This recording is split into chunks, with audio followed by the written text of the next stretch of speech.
Welcome to The Explainer. Let's just dive right into this, guys. Today, we're unpacking a really emotional and honestly highly relatable journey based on some fascinating source materials, including personal testimonies and scriptural breakdowns. We're looking at the journey from total, absolute exhaustion and self-reliance to true spiritual resilience. If you've ever felt that suffocating weight of trying to control every single aspect of your life, well, the materials we're digging into today outline a pretty powerful alternative framework, the art of surrendering to faith. So let's explore exactly how these texts define this massive shift. Have you ever been on an emotional roller coaster, just trying to handle everything entirely on your own? The source material from Above Inspiration argues that, especially in our modern lives, we kind of just carry the responsibility for everything. We try to find all the solutions, power through our problems, plan for the future, all at 100 miles an hour. And naturally, doing life this way, it leaves us completely stressed out. We're up one day, down the next, waking up at 3 a.m. trapped in our own thoughts. The fundamental premise of the text here is that, simply put, we are not designed to take on every single problem solo. Now, the sources actually present a really fascinating definition of worry. They describe it as the anticipation of the negative. And what's even more profound is the relationship the source establishes between worry and faith. Basically, they're inverses. According to the text, as your faith flourishes, your worry diminishes, and vice versa. When we try to carry the entire world on our shoulders, we're essentially saying, I don't think God can handle this, so I have to.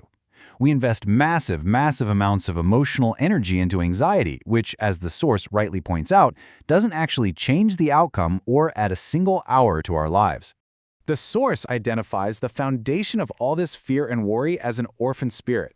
Think about it. An orphan feels isolated, forced to rely entirely on themselves to survive and solve their own problems. But the text directly contrasts this with an adopted spirit. This perspective completely shifts the narrative toward trusting in the concept of a heavenly Father who actually provides guidance. By placing the full weight of your problems into His hands, the text claims that the suffocating anxiety of that orphan spirit is replaced by complete peace and guidance.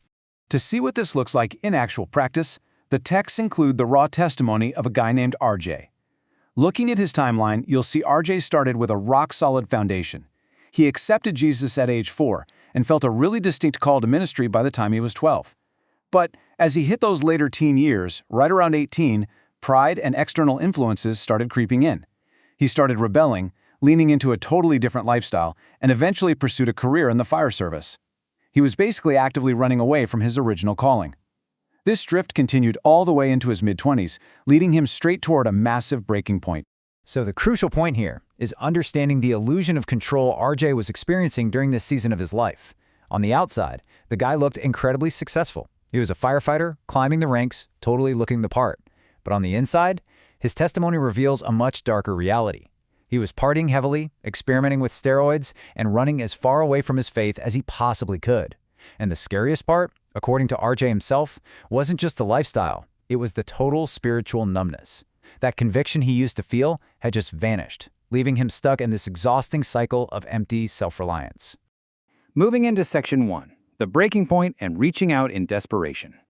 To perfectly capture this feeling of reaching the absolute end of your rope, our sources highlight a cinematic moment from The Chosen, which is based on the biblical story in Luke chapter 8.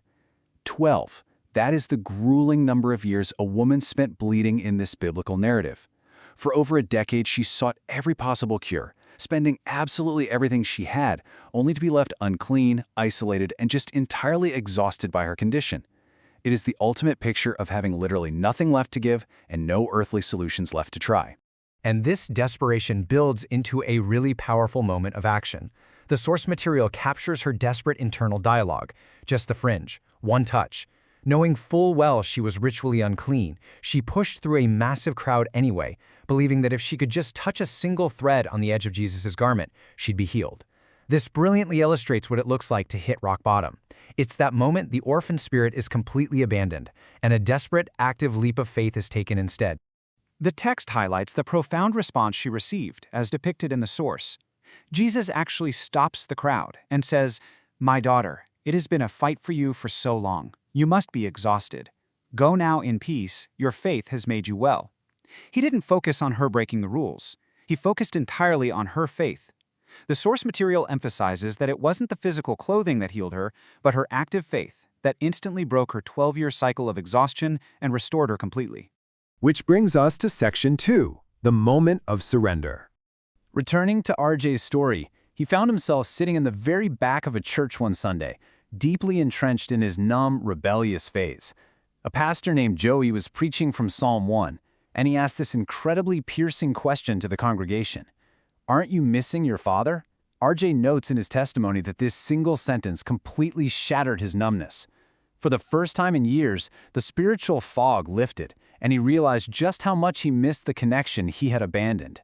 What's truly fascinating here is RJ's expectation versus reality. When the pastor approached him and RJ finally broke down crying at the altar, he was terrified. I mean, he fully expected God to strike him with a lightning bolt of punishment. After all, he knew better. He was raised in the church, and he had actively run away. But instead, much like the bleeding woman, he received an overwhelming wave of love. The sources compare this directly to the prodigal son. There's absolutely no anger from the father, just immense joy that the lost child has finally returned home.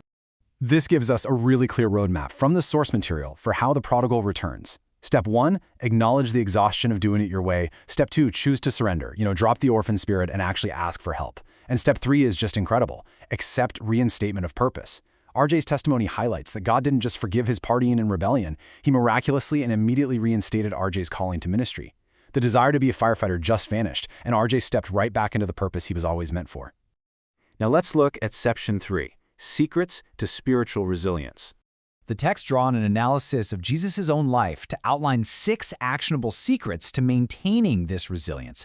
And they are trusting God entirely, praying constantly to maintain the relationship, serving others to shift the focus off yourself, maintaining active faith in difficult times, forgiving others wholeheartedly to free yourself from bitterness, and finally, accepting God's will over your own. These aren't just abstract concepts, guys. According to the text, these are highly practical tools to keep that orphan spirit at bay. This daily battle to maintain resilience is illustrated perfectly by contrasting 2 mindsets. On one side, we have our natural human urge for seeking quick solutions, forcing outcomes with our own wisdom and strength. On the other side, we have waiting on the Lord. The source references Isaiah 40, noting that trusting in God's perfect timing actually renews our strength. When we stop trying to immediately fix everything we don't understand and instead choose to trust, we find a lasting resilience that our own sheer efforts could never, ever achieve. The source material anchors this final secret of total acceptance in Jesus' prayer at Gethsemane. Facing immense suffering, he prayed, "Father, if you are willing, take this cup from me, yet not my will but yours be done." This is presented as the ultimate demonstration that true strength isn't about getting your way. It's about total, unwavering surrender to a higher purpose. It's admitting that God's plans are perfect even when they totally contradict our immediate human desires. Based on everything we've unpacked today, the underlying message of these sources is crystal clear. They argue that worry and exhaustion are choices we allow to flourish when we rely entirely on ourselves. So the question the text leaves you with is this: are you ready to stop fighting the storm on your own and finally surrender your burdens?